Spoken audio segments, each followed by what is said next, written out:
Bienvenue dans Sharing is Caring, le podcast dédié au job sharing.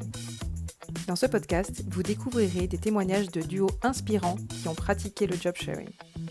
Vous découvrirez également le point de vue des entreprises, des DRH et des managers sur ce nouveau mode de travail. Nous sommes Florence Pavlovski et Léna Basile, cofondatrices de Worksharing. Nous vous accompagnons dans le déploiement du job sharing. Dans cet épisode, nous recevons Yvette et Brice, notre premier duo intergénérationnel. Bonjour à toutes et tous, merci beaucoup de nous rejoindre aujourd'hui pour ce nouvel épisode. Nous avons le plaisir d'accueillir Yvette et Brice aujourd'hui pour cet épisode de Sharing is Caring. Et donc aujourd'hui, nous allons découvrir du coup leur parcours en duo dans un contexte un peu particulier. Donc on va vous laisser découvrir ça avec le teasing qui s'ensuit. On va peut-être commencer déjà pour vous laisser la parole afin que vous vous présentiez l'un et l'autre. Oui, moi je peux commencer. Donc, Yvette Denis, j'ai passé une carrière assez longue dans l'IT et dans la réorganisation et le consulting. Et une des dernières missions chez un gros client était justement celle qu'on a réalisée ensemble avec Brice. Donc, je pilotais un programme de transformation dans lequel, vis-à-vis du client, on avait besoin d'un PMO, ce qui a été l'opportunité d'onboarder Brice dans la fonction, mais avec l'idée de faire du job sharing et carrément de se partager la fonction. Donc voilà. Brice, vas-y. Merci. Et de mon côté, donc Brice Coudriot, moi aussi je suis consultant IT, plutôt sur des travaux et des questions de processus, de gouvernance, parfois d'offres de services, pas forcément sur la partie technique pure, quoique c'est en train de changer puisqu'aujourd'hui je m'adonne à d'autres activités sur des notions de développement, d'application pour toujours des grandes entreprises. Et j'ai eu le plaisir de travailler avec Yvette sur la mission qu'elle a évoquée là. Et donc, ouais, c'est un peu le sujet du jour, si j'ai bien compris. C'est ça. Merci beaucoup, merci à tous les deux. Et alors, qu'est-ce qui vous a donné envie de tenter l'aventure du job sharing? Ouais, on travaillait ensemble sur certains sujets, en étant localisés à des endroits différents dans l'organisation. Et moi, j'appréciais beaucoup la curiosité, la spontanéité de Brice. Dès qu'on allait sur un nouveau sujet, il était directement motivé, il accrochait bien et tout. Et donc, je me suis dit, si à un moment donné, il y a moyen qu'on travaille en étroite collaboration, ça m'irait bien, parce que ça permet d'enrichir les idées. Moi, il y a plein de trucs, j'ai toujours promis l'idée à la seconde, jamais le temps de concrétiser. Et en fait, c'était l'opportunité, avec en plus une visu différente, une concrétisation différente. Je trouvais ça vraiment le truc qui m'attirait. Donc, dès que l'opportunité s'est présentée, on a essayé de concrétiser ça. Ça a pris un petit temps pour le faire passer, mais c'était un succès finalement. Ouais, c'est ça. On a été au début amené à travailler sur des sujets qui étaient pas les mêmes, mais qui étaient en adhérence. Et puis, ce faisant, à travers les différentes conversations, les différents échanges, je pense qu'on a vite, rapidement compris qu'on partageait peut-être une certaine vision des sujets, des choses, de ce qu'il est judicieux de faire ou de ne pas faire. Et il y avait ça sur l'aspect professionnel. Et puis sur l'aspect humain, je crois qu'on partageait autre chose qui était aussi une certaine forme de sens de l'humour ou une certaine forme de côté atypique dans nos personnalités. Donc forcément, quand deux bêtes curieuses se rencontrent, quels que soient les sujets, elles ont envie d'aller plus loin. Et c'est ce qu'on a réussi à faire. Et dans un contexte en plus de ce qu'on en sait, on peut dire intergénérationnel. Oui, Oui, alors je oui, sais mais toujours c'était pas ça l'intérêt aussi. à ce stade, je sais toujours pas qui est le vieux ou le jeune entre nous deux. Mais effectivement, je crois qu'il y a quelques indices qui nous portent à croire qu'il y a un côté intergénérationnel. Ok, et sur ce sujet-là, c'est intéressant parce que on a souvent ce sujet qui revient sur la table en se disant bon, bah, c'est aussi l'opportunité de pouvoir mettre en place ce mode de travail pour transmettre, pour sécuriser les compétences et puis aussi de l'autre côté pour pouvoir grandir. Comment est-ce que ça s'est passé pour vous dans ce côté peut-être justement intergénération? Alors, je ne sais pas si on peut utiliser ce terme-là ou transgénération, enfin, en tout cas entre vous deux, le fait de grandir ensemble finalement. Ouais, mais c'est tout à fait ça, parce qu'en fait, ce qui me gêne un peu, moi, quand on va sur cette idée de transfert et de garantir des compétences, on est toujours sur le fait de dire, ce sont les seniors qui vont transférer aux juniors et comme ça, on assure le suivi. Dans notre cas, c'est absolument pas ça. Moi, Brice m'a apporté énormément et je pense que voilà, c'est quelque chose qu'on construit ensemble. Donc, c'est pas cette idée, bien sûr, que ça va se faire automatiquement. mais j'aime pas cette idée de transfert et de maintenir des compétences. Moi, j'aime mieux le fait que c'est un enrichissement mutuel et c'est un enrichissement pour la boîte qui nous emploie aussi. Parce que je pense qu'il y a plus à tirer. J'avais d'ailleurs été interpellée par l'un de vos posts là, sur le fait de combiner quelqu'un qui est plus avec un profil IT et un peu de RH, et beaucoup de RH et un peu d'IT, parce que il est vrai qu'en IT, on peut faire le plus gros des investissements si les ressources humaines ne suivent pas et si elles n'adhèrent pas au changement, on n'aura de toute façon pas de succès. Donc c'est une visu vraiment intéressante, ça. Alors, pour nuancer un peu le propos de mon côté, Yvette est sympa hein, parce qu'elle parle de transfert de compétences, entre guillemets, d'enrichissement dans les deux sens, et je suis tout à fait d'accord avec ça, mais il faut quand même être réaliste. J'ai bénéficié d'une certaine forme d'expérience d'Yvette et de son mentorat, ce qui m'a permis de m'améliorer sur plein de choses qui ne sont pas normalement à la portée d'un junior, avec les qualités et les inconvénients que ça peut induire après hein, à gérer. Mais rien que le fait de pouvoir manœuvrer dans des contextes un peu complexes, un peu politiques, c'est pas forcément ni des situations qu'un junior est normalement en capacité d'explorer directement, ni quelque chose qui est très facile à faire pour des profils plus expérimentés. Donc, il y a eu un enrichissement des deux côtés, ça c'est sûr. Peut-être que dans l'inverse, une fois qu'on devient senior aussi, qu'on a l'habitude de, tu me diras ce que tu en penses Yvette, mais de traiter énormément de problèmes d'une complexité folle, le jour où il y a un profil qui ne voit pas justement toutes ces difficultés, il a tendance, comme j'ai pu peut-être le faire, à penser à des solutions plus directes, plus simples, qui potentiellement sont casse-gueule, et puis finalement on se rend compte que ça peut fonctionner. Ah ben, c'est marrant que tu dises ça parce qu'une fois de plus, on se retrouve à un truc que moi j'allais justement dire, c'est la spontanéité. C'est que en fait, quand on a beaucoup d'expérience et qu'on a navigué dans des environnements complexes, quelque part, même si on est spontané, on est quand même un peu plus tempéré. Et Clair. justement, ce que j'appréciais, c'est que déjà, très rapidement, tu avais la vivacité d'esprit d'être tout de suite sur l'idée, sur le truc dont je parlais, mais en plus, tu avais cette spontanéité qui faisait que ben, ça me donnait du coup l'envie d'être plus audacieuse aussi. Mm. Oui, oui, tout à fait. Je suis d'accord avec ça. On est en phase. C'est intéressant ce que vous dites parce que l'autre jour, j'étais à une conférence et il y avait un des responsables, enfin CEO d'une boîte et qui disait que chaque année, en fait, ils tiraient au sort qui était leur manager. Et donc, c'était vraiment, ça pouvait être n'importe qui. Et donc cette année, il avait tiré au sort le plus junior de la boîte. Et en fait, il disait: «C'est hyper intéressant parce que cette personne-là me pose des questions que d'autres n'oseraient pas me poser, donc me challenge aussi, finalement avec, un autre regard». Donc, quand tu parles de spontanéité, Yvette, je pense qu'il y a ça qui est aussi intéressant, parce qu'effectivement, plus on avance, plus on a peut-être une même façon de fonctionner ou on a peut-être des mécanismes. Donc là, ça apporte un autre regard, donc intéressant, ouais. Merci, ouais. C'est Mmh. c'est un peu la naïveté de l'enfant qui demande mais pourquoi le monsieur il est moche? Donc là on parle de processus ou de choses, mais pourquoi ça fonctionne pas en fait? Exactement, ce sont les biais cognitifs qui s'installent par habitude et c'est vrai Voilà. que les plus juniors sont effectivement moins de filtres en fait, en tout cas Avec moins de tabous. l'expérience d'Yvette, je pense qu'on prend plus de formes de précaution, surtout quand on s'adresse à des profils un peu plus high level, et on passe par d'autres chemins pour véhiculer des idées. C'est intéressant aussi. Mmh. Ouais. Donc Yvette, enfin, tu disais la spontanéité, mais si chacun, enfin, Brice, tu as parlé de l'aspect politique, etc. Et pour rentrer peut-être un peu plus dans le détail de ce que chacun vraiment vous avez apporté l'un à l'autre, qu'est-ce qu'il y a d'autre que vous avez retenu ou que vous avez apprécié ou qui était peut-être plus challengeant aussi, enfin plus difficile à accepter aussi peut-être? Ah non, moi, j'ai pas eu de difficulté. Par contre, ce Brice en a déjà parlé. En fait, cette forme d'énergie et d'humour entre nous bah, nous a permis de surmonter pas mal de difficultés ambiantes et politiques. Mmh. Parce que bah, finalement, on se soutenait au travers de cette énergie et de cet humour. Mmh. Une fois Ah c'est oui. l'un, une fois c'est l'autre. C'est vrai que ce que tu dis, ça me fait penser à une situation dans laquelle on s'est souvent retrouvé. Oui, il est assez commun d'entendre dans certaines instances, dans certaines réunions, des énormités. Mais plus l'énormité est grosse, et plus on a tendance à se dire que c'est nous qui sommes bêtes parce que nous n'avons pas compris. Alors que le fait de se retrouver après un peu plus calmement et de se dire mais as-tu compris ce que la personne voulait dire? Non, moi non plus, c'est sûrement que ça n'avait aucun sens. Oui, d'accord, donc il faut qu'on fasse quelque chose.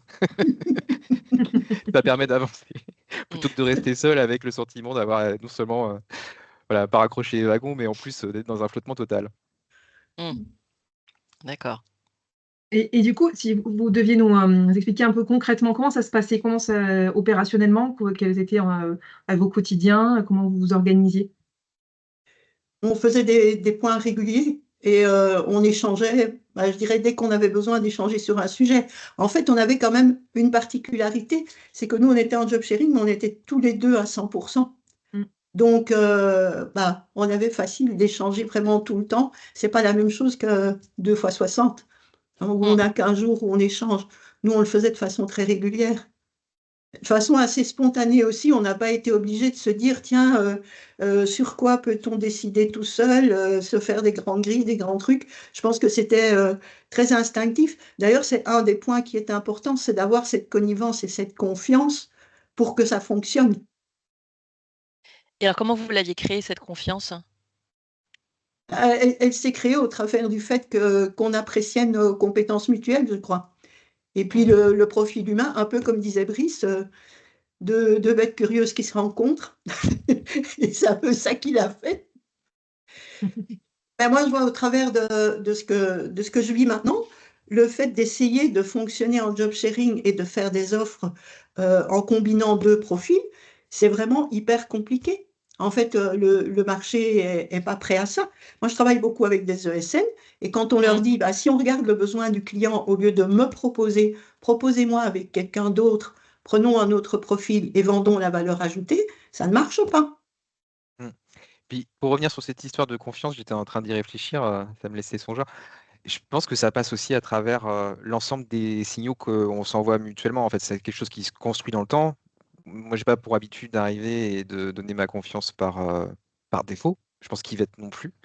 Et ces signaux-là, ça peut être, de son côté, la forme d'autonomie qu'elle me laisse, qui fait Mmh. que ça responsabilise.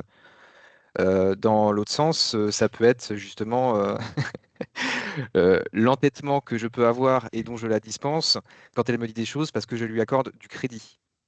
Mmh. Là où d'autres, personnes, je pourrais, m'embarquer dans des argumentaires à rallonge parce que j'ai des convictions très fortes.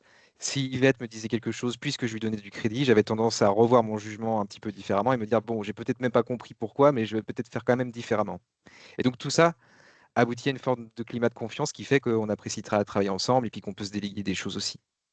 Mais ça, est-ce que c'est parce que Yvette était plus senior que toi ou c'est parce que vous travaillez en duo Mmh. et du coup tu te dis: «Bah, je travaille en duo donc il Non, c'est faut que parce que je» c'est Yvette. Pardon. D'accord. Non, mais je fais exprès, pardon, je fais exprès de couper pour dire ça n'a rien à voir avec une forme de seniorité, Mmh. d'expérience ou de titre, ou que sais-je. C'est, vraiment aussi et je pense que pour ceux qui regardent le podcast et qui s'intéressent, au job sharing, il y a cette idée vraiment d'accroche humaine et de pouvoir se donner du crédit mutuellement avec son ou sa partenaire et Mmh. ça prévaut pour moi, à mon sens, sur tous les autres critères. Mmh. Oui, mais moi j'avais ce même degré de confiance aussi. On parlait de prise de décision aussi, même si à un moment donné, on discutait sur un sujet et puis Brice devait prendre la décision, même si on n'était pas complètement alignés, j'étais capable de dire, «Ferme les yeux, j'ai pas de souci avec ça. J'ai Mmh. confiance. J'ai confiance dans la maîtrise», quoi. Je pense que c'est important aussi ça. Mmh. Oui, comme on dit souvent, comme on entend souvent, c'est 2 têtes, 2 cerveaux, une seule voix. Mmh. C'est ça? Oui. Mmh. Mm. Je rebondis sur ce que tu disais, Yvette, sur le fait qu'aujourd'hui, tu perçois que la France, ou en tout cas certains interlocuteurs, ne sont pas prêts justement à accepter cette double compétence, enfin, cette complémentarité et ce duo. Qu'est-ce qui fait, à ton avis, ou à votre avis, à tous les deux, hein, que aujourd'hui, il y a encore certaines réticences sur le fait d'avoir deux personnes finalement sur un même poste? Alors, je ne suis pas certaine que le client final de l'ESN ne serait pas intéressé. C'est surtout Mmh. l'intermédiaire qui n'est pas câblé comme ça et qui pense qu'il doit vendre un TJM et une personne à la journée. Donc, il n'y a pas cette réflexion et je l'ai vécu il n'y a pas longtemps. J'étais positionnée sur une mission où je pense carrément qu'il y avait un intérêt à faire du job sharing. J'en ai parlé avec l'ESN, on a eu une réunion intéressante, ils étaient d'accord avec ça. Par contre, leur idée, c'est on te propose d'abord et on verra après à faire monter quelqu'un avec toi et à alléger ton Ah! timing. Et le résultat des courses, c'est que quand on a présenté le budget globalement sur la durée du projet, bien on était trop haut. Alors que si on avait monté le dossier dès le départ avec un job sharing, on aurait pu dire au client, donnez-nous votre budget et dans votre budget, voilà ce qu'on vous propose de monter et qui va vous créer de la valeur. Et c'est là que, je crois que c'est dans l'intermédiaire. Je pense que dans les clients, il y en a qui sont intéressés, oui. Si on peut aller jusqu'à leur expliquer. Oui, parce que pour le teasing du début, c'est vrai que vous aviez une formule un peu particulière, parce que vous n'étiez pas tous les deux en statut salarié, comme on a pu interviewer d'autres témoins. Vous pouvez peut-être préciser un peu le mode dans lequel vous étiez? Moi, j'étais pour une ESN, donc j'étais en prestation, et c'était le cas de Brice aussi, et on n'était pas dans la même ESN. D'accord, oui. Mais c'est vrai que c'est intéressant. Et après là, le fait, vous en avez reparlé après, sur le fait que vous ne soyez pas passé et que par rapport à la proposition que tu avais faite, Yvette, est-ce que l'intermédiaire a réfléchi depuis ou est-ce que ça a fait En fait, quelque ce qui s'est chose, un passé, c'est impact ou que si pas? tu veux, l'intermédiaire, le commercial avec qui j'étais en contact, il était assez pour la proposition. Et c'est au niveau de D'accord. son management qu'ils n'ont pas été d'accord qu'on fasse la proposition comme ça. En se D'accord. disant, on a plus de chances de ne proposer qu'un seul profil. Mais pour ça, il aurait fallu avoir aussi le courage de dire au client, donnez-moi votre budget, et dans votre budget, on fait la réflexion de vous apporter la valeur. Parce que c'est un projet complexe où je pense qu'ils avaient besoin d'avoir les deux types de profils. Un profil expérimenté pour mettre les bases en place, la gouvernance en place et que ça soit cadré. Et après, ils pouvaient très bien le faire avec un profil qui ait la tête bien faite sur du project management. Il n'y avait aucun problème, ça aurait pu tourner. Mais ils avaient un gros souci de démarrage et de mise en place. D'accord. Et alors, quand vous avez démarré votre duo, comment ça a été perçu? Alors, à qui vous reportiez? Enfin, est-ce que vous aviez un manager ou c'était qui? Comment c'était fait? Et comment ça a été accepté? Puis comment ça a été aussi perçu par vos collègues ou les personnes avec lesquelles vous aviez travaillé? Quelles étaient leurs réactions? Comme ça a été présenté comme étant une mission de PMO dans le cadre du programme que je pilotais, eux ne l'ont pas vu dès le départ comme du job sharing. Ils ont été mis devant le fait accompli que dans certains cas, c'était Brice qui faisait à ma place. Donc on a un peu forcé le trait. Je pense qu'ils n'auraient pas été prêts à le voir dans une idée job sharing, certainement pas. Ouais, puis ça se traduit aussi par une autre chose qui me revient en tête et qui est importante, c'est qu'en fait, en termes de structure hiérarchique, le reporting que moi je pouvais faire, je le faisais directement à Yvette, parce que Yvette dans l'organisation était juste au-dessus de moi en tant que manager. Donc ça, c'était sur le papier, entre guillemets. Opérationnellement, je pense qu'il y a cette idée qu'on défend, justement, qu'on faisait à peu près les mêmes choses dans le job sharing. Mais par contre, si on présentait l'organisation, il y avait toujours cet aspect hiérarchique. Donc en fait, c'est Yvette qui, elle, relayait les informations des fois à d'autres managers au-dessus. Et pour moi, c'était voilà, c'était transparent. D'accord, ouais. Et une autre chose aussi, sur la façon dont c'était perçu, moi j'ai pu avoir des fois quand même justement quelques difficultés par rapport à ce qu'on se disait avant. C'était aussi d'être propulsé sur des instances où d'autres personnes pouvaient se dire, mais il s'est trompé de salle. Qu'est-ce qu'il fait là? Quand on voyait le tour de table avec certains directeurs sur des copies et des considérations qu'on va appeler très macro, on pouvait croire qu'effectivement j'avais perdu mon chemin alors que pas du tout. Donc il y avait toujours une petite phase peut-être pour défendre l'idée que non, j'étais bien là et j'avais des choses à dire. Et puis après, ce faisant, ça faisait son chemin et puis j'en comprenais. Mais des fois, il y avait un petit temps de déclenchement. D'accord. Oui, effectivement. Et parfois, un coup, il te voyait toi, Brice, et puis un coup, c'était Yvette, c'est ça? Ou, Oui, aussi. Aussi, ouais. D'accord.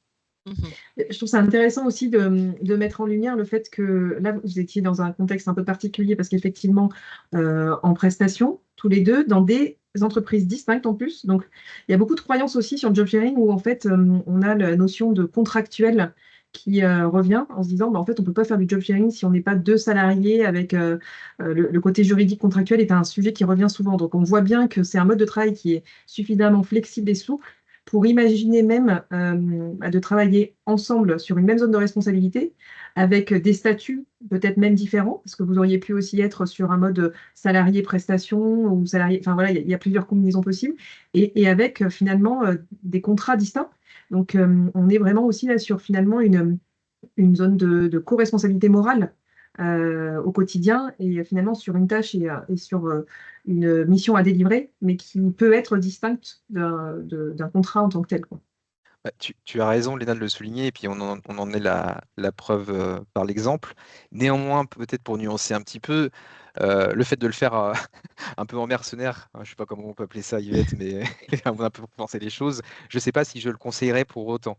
Peut-être que c'est un mode qui est peut-être pas encore tout à fait communément admis, compris, connu. Il est peut-être intéressant de borner justement par les aspects juridiques, contractuels, etc., les modalités de travail en job sharing. En tout cas, voilà. Tout à fait. Tout Oui, à parce fait. que. Vas-y, pardon. C'est vous les expertes. Vas-y, Flo. Non, mais justement, par rapport à cadrer, qui était responsable en fait? S'il y avait un souci dans votre duo, ou un problème, en fait, qui portait ou qui aurait porté la responsabilité? Je Alors. pense que je l'aurais porté. Ouais. Ouais, Oui. moi, je répondrais responsable, mais pas coupable. Non, mais j'assume toujours tout ce que je fais, hein, donc il n'y a pas de problème. Celui qui ne fait rien, il n'y arrive pas de se tromper non plus. Hein. Mmh. Non, bien sûr, oui. Mais est-ce que est-ce que là-dessus, oui, c'était cadré ou pas? Ou alors, vous vous êtes jamais posé la question ou c'était, Oula, moi je suis pas quand quelque chose arrive, je suis pas nécessairement dans la logique d'aller chercher qui est le coupable ou qui est responsable de ça. Hein. Il arrive un événement, eh bien on réagit, on trouve des solutions. Donc pas été dans la logique de dire c'est ta faute, c'est la mienne, c'est celle de quelqu'un d'autre, je m'en fous. Le truc c'est de trouver des solutions. Mmh. Ouais. Mmh. Du coup, des solutions à deux cerveaux sont beaucoup plus éclairées et beaucoup plus pertinentes qu'un seul cerveau. Oui, certainement. Non, et puis c'est moi qui me chargeais du coup des aspects délation pour dénoncer les collègues. Il y avait quand même une distinction des rôles. C'est faux. Il y a le good Pareil. cop et le bad cop? Je sais pas. Non. Solution plutôt des coupables comme Yvette. Oui. Mmh. C'est vrai qu'il faut dans tous les échanges qu'on a, témoignages et puis pour l'avoir vécu aussi, ce qui est important effectivement, c'est d'être vraiment dans cet état d'esprit. On est solidaire, mais finalement, c'est aussi comme un manager avec son équipe, en fait. Je sais que moi aussi, en tant que manager avant, je me disais: «Bah, s'il y a un problème dans mon équipe, l'idée c'est, bah, OK, je suis soutien et puis on se serre les coudes et on trouve, une solution, on assume, tous ensemble». Je pense que là-dessus, c'est plus fort et donc là, quand on est 2, voilà, vous parliez de confiance, au début, bah, c'est ça, c'est la base, on va dire et puis s'il se passe quelque chose, on est ensemble, on se serre les coudes, ouais. À la différence près que quand on est manager, on a peut-être tous une expérience autour de la table et qu'on manage des équipes. Quand c'est le manager qui va pas bien, les équipes n'ont pas forcément toujours le réflexe d'aller réconforter le manager. Tandis que sur Ah une oui. équipe de 2, dans ce dispositif où on était, si Yvette avait un coup de mou, c'était moi qui allais la réconforter et l'inverse était vrai aussi. Et ça, c'est Mmh. important, je crois. Oui, c'est vrai. Oui, c'est super intéressant et c'est un retour de témoignage qu'on a régulièrement sur le côté, notamment aussi charge mentale, qui est allégé justement du fait d'être deux, parce qu'il y a ce soutien au quotidien et parce que quand on est deux, on relativise aussi, on voit les choses d'une façon plus objective peut-être. Et on a ce soutien émotionnel aussi au quotidien parce qu'on se comprend puisqu'on est sur les mêmes missions et voilà, on est au quotidien ensemble, quoi. Mmh. Mmh. Mmh. Et oui, on parlait aussi de solitude du manager parfois, quand c'est ça, quand on est, à certains niveaux de direction, on n'ose pas forcément parler avec ses pairs et là, le fait d'être à 2, c'est plus facile pour se confier aussi, ouais. Bah, il y a ça et puis il y a un truc très, pragmatique, très humain qui est que la co-responsabilité crée forcément de fait une forme de solidarité dans la gestion des problèmes. Ça paraît logique. Tout à fait. C'est mieux en le disant. Ok, Oui, c'est super. vrai. Et est-ce qu'il y a quelque chose qui vous a, quand vous avez commencé, ou en tout cas durant votre expérience en duo, des choses qui vous ont surpris, en tout cas, vous avez dit, ah bah tiens, je ne m'attendais pas à ça, que ce soit en positif ou en négatif d'ailleurs, l'un et l'autre. Surprise non, mais le fait, de ressentir de l'enthousiasme parce qu'effectivement, ça correspondait bien à ce qui était attendu et donc c'est aussi une motivation ça. C'est de se Mmh. dire: «Ah je vois ça se concrétise, on va avancer, c'est effectivement à la hauteur des attentes». Bon ceci dit, par le passé, j'avais déjà fait du job sharing dans d'autres expériences et j'en ai fait, très tôt même si ça ne s'appelait pas comme ça. Et j'ai toujours eu de bonnes surprises. Ça a toujours été Ça a toujours été top. Je me suis jamais dit, tiens, j'ai pas pris la bonne direction, j'aurais pas dû le faire, ou j'aurais pas dû le faire avec cette personne. Il y a une forme d'adaptation entre les deux individus aussi. C'est ça qui fait évoluer aussi, d'ailleurs. Et de mon côté, je ne sais pas si ça répond tout à fait à la question, mais si on parle de surprise, moi, ce serait plutôt les à côté, les bonus, les trucs surprenants. Ce seraient les nombreuses histoires d'Yvette sur sa carrière et ses situations rocambolesques qui sont aussi qui font aussi partie de la transmission et du bagage qu'on récupère en disant, voilà. Et vu que les histoires sont en plus un peu cocasses, on s'en souvient, ça marque. L'enrichissement mutuel. C'est ça. Oui, non, c'est vrai que. Et pour rebondir, alors voilà, on a vu effectivement ce que vous avez, vos surprises agréables, etc. Et vos plus gros challenges ou difficultés tous les deux? C'était pas par rapport à notre collaboration, c'était plus par rapport aux clients. Ah. C'est ça, intéressant. On n'a pas préparé, mais oui, c'est ça. je me Qu'est-ce joins à la que vous réponse. pouvez dire officiellement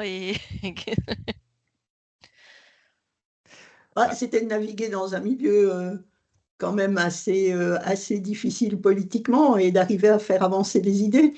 Et donc, c'est là, on en avait déjà parlé, hein, c'est de dire on avait chacun un peu notre fan club et les personnes avec qui ça passait mieux.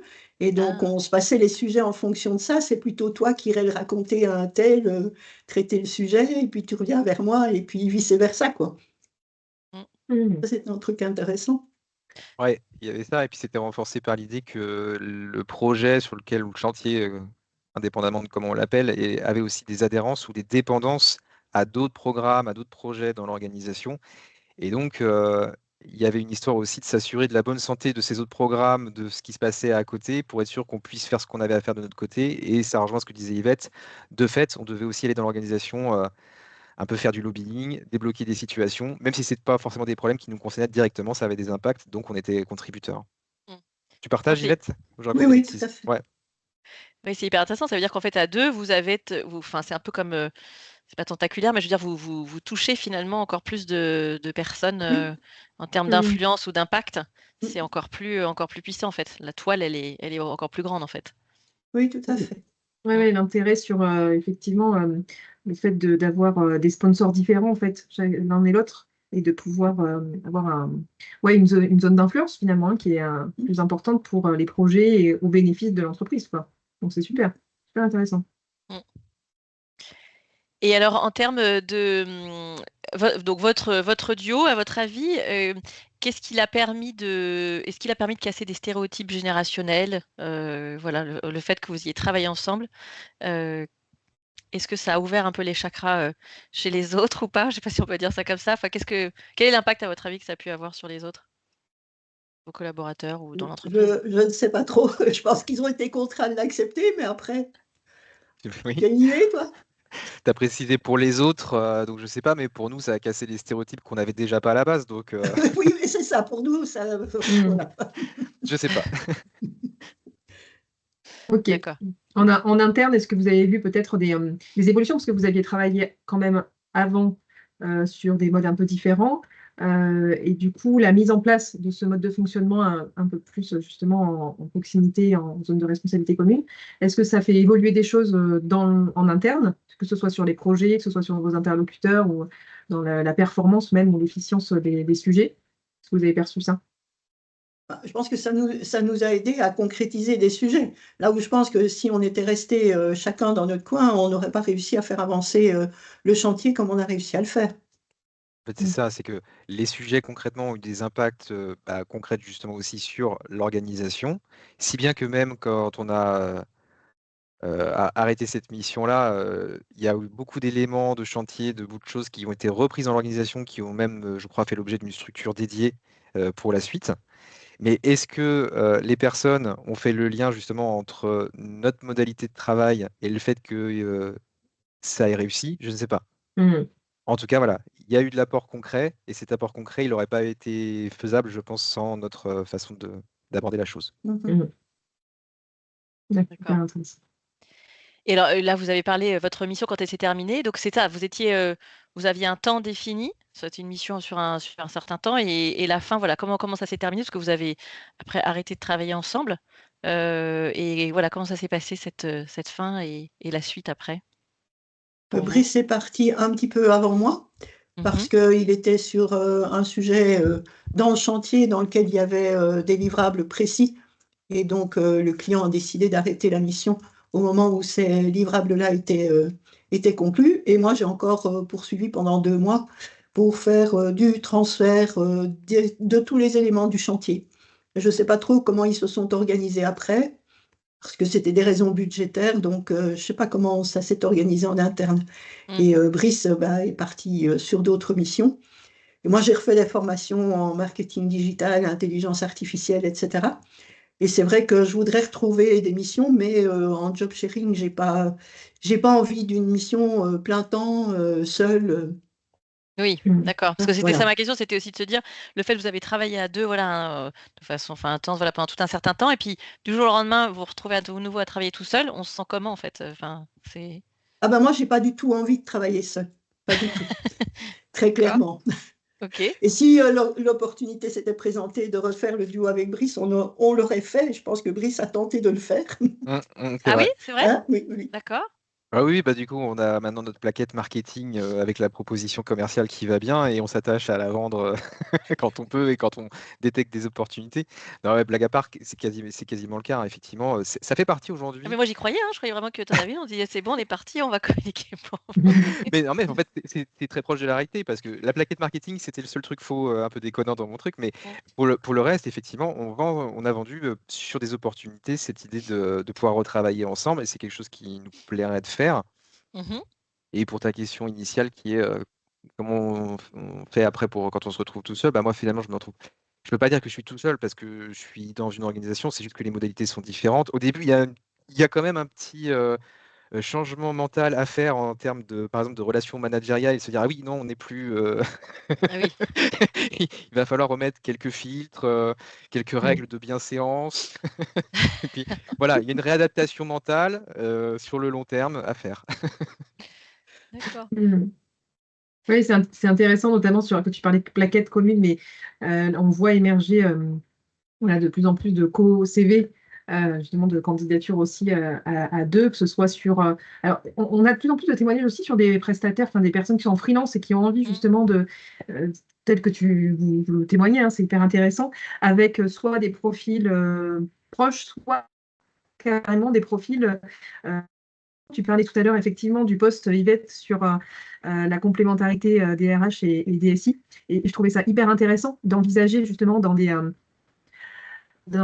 environnements ou dans des périodes de transformation importantes, comme on peut le vivre aujourd'hui, de finalement d'agréger deux profils qui sont à la base très différents et peut-être sont même pas faits pour se rencontrer, mais finalement, quand on fusionne les compétences sur un projet commun, ça donne vraiment du sens et ça permet de monter en performance et en efficacité et en compétence. Je pense qu'il y a vraiment énormément de choses à penser là-dessus et de changer effectivement les mentalités et de casser un peu les croyances limitantes en fait, hein, de se dire finalement, ça fait un peu peur encore aujourd'hui Alors, tu ralenti, d'avoir Léna, dans nos, dans le dans nos schémas. Ah mince, ah mince. on parlait de On n'osait pas couper. on C'est Puis ça. on, c'était un peu robot, heu, mais oui, dans ce que tu voulais dire, c'était monter enfin, peut-être reprends juste parce que ça a un petit peu coupé, en fait. Non, je disais, c'est intéressant d'avoir effectivement cette complémentarité de compétences avec deux profils qui sont vraiment même quasi opposés, mais qui permettent de créer de la performance et de la valeur dans l'entreprise, quoi. Mmh. Et aujourd'hui, donc là, vous dites, bah, vous aimeriez bien, à nouveau travailler ensemble et dans les autres, enfin, on va dire missions que vous avez eues, est-ce que vous avez sinon eu l'occasion de rencontrer d'autres personnes et vous avez dit: «Ouais, j'aimerais bien travailler avec cette personne-là, heu, ça me tenterait bien»? Moi, pour l'instant, pas. Il y a J'ai que juste Brice la pour toi, Yvette? proposition que j'aurais voulu faire là avec effectivement une personne Ouais. que je connais pas vraiment, Mmh. mais où je trouvais que le profil avait l'air intéressant. Je me suis dit ça peut le faire et puis on s'habitue à travailler ensemble. Mmh. bah, Et moi, j'ai toi, bien, Brice? Ouais. j'ai bien des personnes qui me viennent en tête, mais je ne saurais pas dire si c'est par pure affinité. Dans ce cas-là, est-ce que ça justifie vraiment le job sharing ou est-ce que c'est vraiment une bonne idée intelligente de nous faire travailler ensemble. Voilà. Donc effectivement, je pense que voilà, on pense toujours à des personnes avec qui on se dit ah tiens, on ferait des belles choses ou on apprécierait travailler, mais après le faire vraiment par rapport à un enjeu précis, c'est quand même autre chose. Mmh.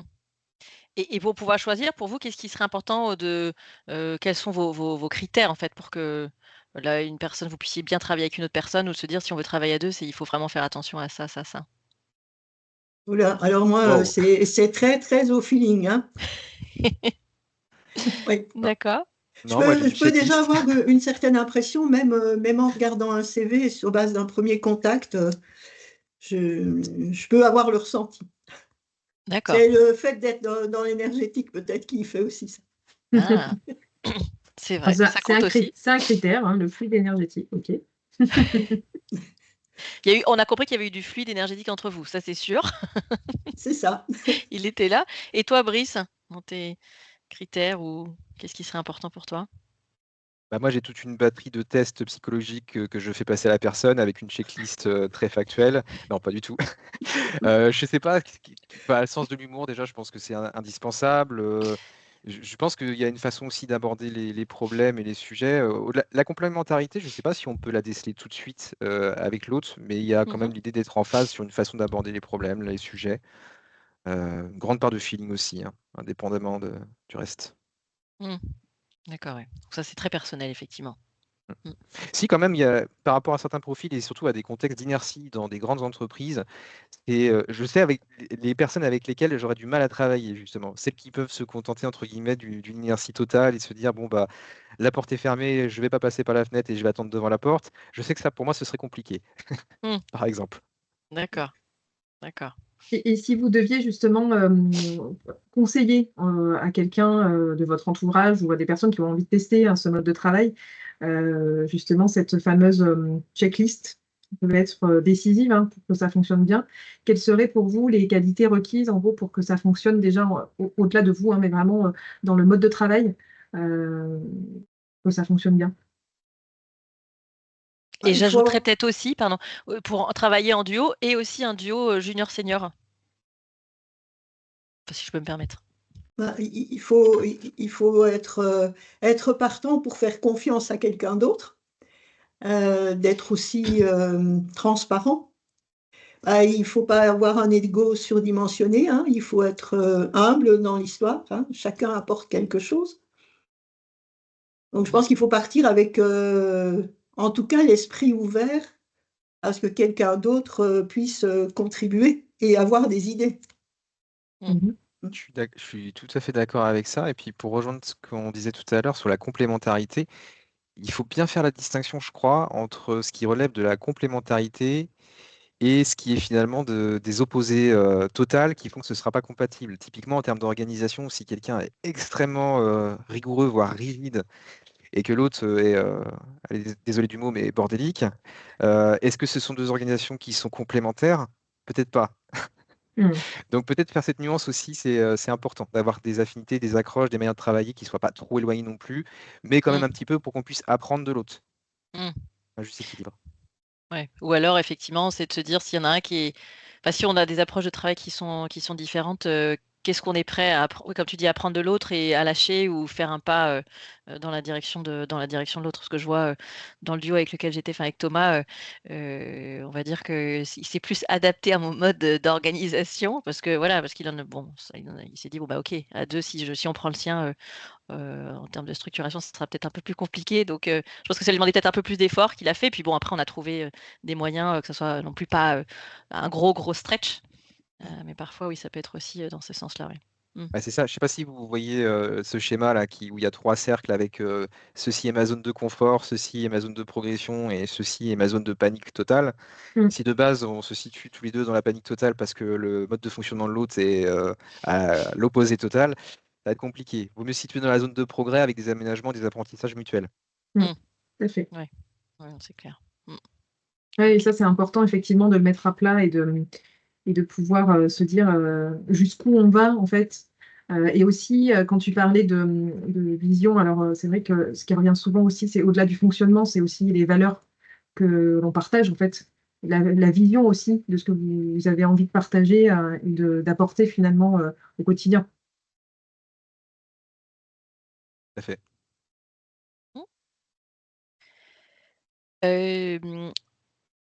On vous a...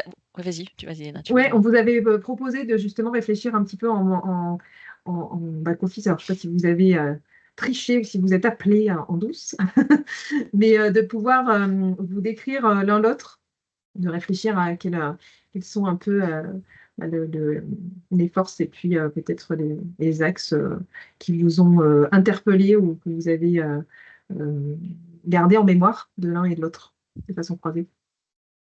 On s'est Ben, pas appelé. je pense qu'au Et travers du coup, je te de- laisse commencer par galanterie, Yvette, le temps de trouver mes idées. C'est ça, je t'en prie. Alors déjà, pour répondre à une des questions, on n'a pas triché, hein. On s'est absolument pas concerté. Voilà, voilà. Moi, je pense que ce qui peut décrire l'autre, on en a déjà parlé plusieurs fois, hein, c'est toute la vivacité d'esprit, l'énergie, des nouvelles idées, toujours partant sur des nouvelles idées et essayer de les concrétiser. Ça, c'est important aussi, avoir l'idée, mais concrétiser. Une forme d'humour, on en a parlé aussi, hein, Brice. Mm. Et puis cette spontanéité, enfin moi, en tous les cas, ce sont les traits les plus caractéristiques. C'est l'intelligence derrière la vivacité d'esprit, le fait d'être spontané, d'avoir de l'humour, enfin c'est tout ça qui caractérise, quoi.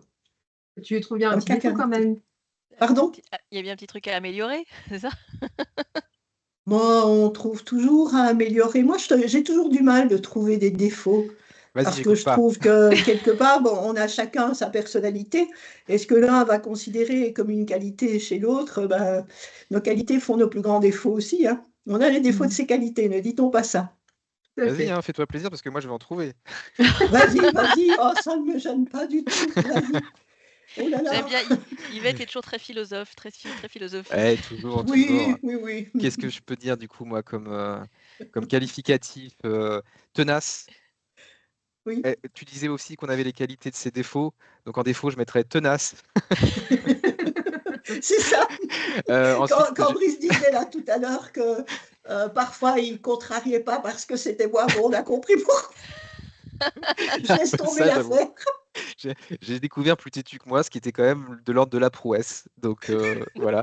Donc tenace. J'aime bien tenace pour. C'est une belle Ouais. façon de le dire. Mais non, mais alors c'est aussi une Ouais, c'est vraie positif, qualité, hein. très C'est comme ça que positif. je le disais, Mm. parce que justement sur ce genre de sujet, s'il n'y a pas une vraie forme de ténacité et de se dire, ah, on va manœuvrer, si c'est pas, comme je disais, par la porte, ce sera par la fenêtre, ah, la clé, la double tour à la cave, on va la chercher.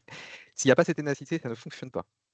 Et j'avoue que je pense qu'il y a des fois où j'aurais jeté l'éponge un peu plus vite que ce qui s'est vraiment passé si Yvette n'avait pas justement eu cette ténacité. Deuxième adjectif, je dirais espiègle. Ça rejoint un côté humour, mais l'espiègle, ça se vit aussi dans les instances, dans les messages subliminaux qui sont dits, dans les privés de jokes que personne ne comprend, dans l'humour un peu particulier, dans pas mal de choses. Et puis en troisième, il en fallait trois, c'est ça. Je mettrais de la bienveillance, mais pas celle qu'on raconte tout le temps sur toutes les plaquettes marketing et qu'on ne vit jamais. Pas l'injonction au bonheur en entreprise ou quoi que ce soit, la vraie bienveillance. Celle qui fait du bien, qui fait qu'on ne vient pas au boulot avec la boule au ventre et qui fait qu'on prend du plaisir. Et quand on prend du plaisir, on est performant. Donc voilà. Donc merci d'ailleurs pour cette bienveillance, Yvette. Oui, je t'en prie, avec plaisir. Ça se sent en tout cas. Tout ce que vous dites, on le sent. Enfin, dans tous les échanges qu'on a là, en tout cas pour nous, on se fait plaisir à vous écouter et on sent que vous avez dû bien rigoler. Les abdos ont dû bien fonctionner pendant cette année. Oui, Pas visible. on confirme. Pas visible, mais oui. Zygomatique aussi. Ah oui, c'est vrai, c'est vrai. Et alors, si vous deviez donner un surnom à votre duo, ce serait quoi? Je sais pas.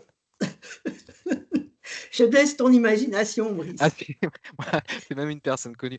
Moi, ce serait Morgan Freeman. Parce que intemporel, parce que l'élégance en toutes conditions et parce que jamais fini de travailler son art. Voilà. Magnifique. Waouh! Et pas mal, hein? Oui. C'est bien, ça la bien. spontanéité, Yvette. Voilà, voilà, voilà. Tu t'es surpassé. Une fois de plus. Top. Ok, c'est créativité à toute épreuve. C'est vrai, c'est Ça vrai. va bien, Morgan Freeman. On aime tous Morgan Freeman, on est d'accord. Ah bah, vous êtes tous les deux, c'est votre duo, c'est votre duo. C'est votre duo, c'est Voilà. vous deux. Oui, c'est vrai.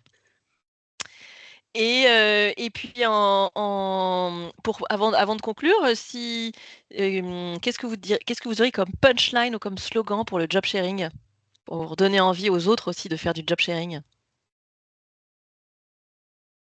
Sharing is caring. Non, c'est déjà pris, ça, il me semble. Ça marche, ça marche. On va revenir comment on avait dit, double expertise, solution simple, simple solution. Pas mal. Hein? Je note. On va vraiment finir par la faire, cette plaquette. Mais oui, Ah, mais là, on veut la voir. Hein. c'est clair, c'est clair. Oui, vous aurez de quoi mettre. Effectivement. Est-ce qu'il y a quelque chose que vous souhaitiez rajouter, qu'on n'aurait pas forcément abordé durant cet épisode et qui serait important pour vous à partager avant la fin Bon, je pense qu'on a un peu fait le tour. Hein. Oui, je crois que je suis assez d'accord. Peut-être l'idée que notre expérience, elle nous appartient, qu'elle n'est pas le reflet non plus d'un. Ça a fonctionné pour nous. Est-ce que ça fonctionnerait de la même manière pour d'autres? Peut-être pas, et que c'est à chacun de se poser la question du bon dispositif pour ce mode de travail aussi. Ça peut être ça la conclusion. Peut-être. Super. Merci. Bon, en tout cas, j'ai retenu votre fluide énergétique qui passait bien, qui était là. Morgane Freeman. Morgane. Oui, la confiance, on en a beaucoup parlé, c'est vrai. Et puis on voit quand je dis fluide énergétique, c'est aussi, on sent effectivement votre bonne humeur. Après, c'est votre tempérament et dans les valeurs pour se retrouver avec quelqu'un, il y a, on va dire, une base commune qui est importante. Et puis après, ce que chacun a pu apporter. Et finalement, on oublie cette différence, en fait, je trouve, générationnelle. Enfin, quand on vous voit, c'est fluide finalement. Et chacun a trouvé sa place et son rôle de façon très bénéfique pour chacun. Donc, merci, parce que c'est un beau modèle et j'espère que ça inspirera aussi d'autres personnes qui voudraient se lancer en job sharing et aussi même dans le côté duo junior senior. Donc, on voit bien les bénéfices pour chacun. En tout cas, merci à vous. Mais jusqu'au fond d'écran qui est quand même en harmonie. C'est vrai. On sent une... Et vous n'avez pas triché, c'est ça? Non, on n'a pas triché. Un grand merci en tout cas à vous pour votre participation, votre authenticité. C'était vraiment chouette. Et puis l'énergie, effectivement, qui, je pense, va traverser les écrans. Donc, c'est vraiment très sympa de pouvoir avoir des témoignages de ce type-là. Donc, je pense que ça va être vraiment apprécié. Merci à vous pour la proposition. Merci beaucoup. Merci. Et puis, on attend de vous revoir en duo très bientôt. Oui. Avec plaisir. Au revoir. Super. Merci. Nous sommes ravis d'avoir passé ce moment avec vous. Nous espérons que vous en avez appris un peu plus sur le job sharing. Si vous avez aimé l'épisode, n'hésitez pas à le partager.